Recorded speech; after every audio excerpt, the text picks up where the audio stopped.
Dóra Guðbjört Jónsdóttir gullsmiður hefur smíðað búningasilfur í 60 ár og hvergi nærri hætt. Áttræðað aldrei smíðar hún skartgripi fyrirpartags og síðdegis stendur hún svo vaktina bak við búðaborðið. Dóra keypti húsi þar sem hún með verslun og verkstæði árið 1976.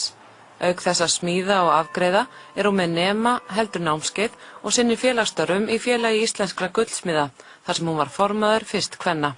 Já, það enginn til að segja mér upp, svo ég stend vel að vígi með það og meðan kraftarnir leyfa og heilsan og sjónin hefur náttúrulega sem ekki að segja. Hefur alltaf gaman að þessu? Já, ég get ómögulega neita því. Dóra afgreiðir í búðinni sinni frá 2 til 6, smíðar fyrirpartinn og sinnir öðrum erindum. Já, það svona pappistand og vesen sem fylgir í að reka fyrirtæki. Ef maður getur losnað við það, þá stæður maður það betra við. Þá getur maður að vinna. Dóra lærði gullsmíði í iðnskólanum og hjá föður sínum.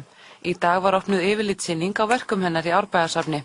Henni finnst mikilvægt að geta enn unnið, þrátt fyrir að vera orðin áttræð.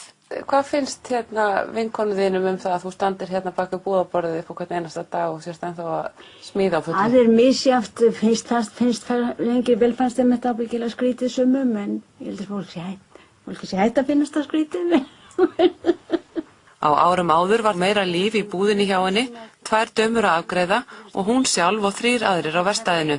Nú hún ein eftir, en finnst það síður en svo einmannalegt. Nei.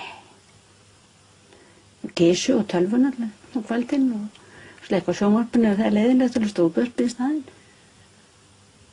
Þú ert með tölvu, segir, ertu á Facebook til dæmis og svona? Já.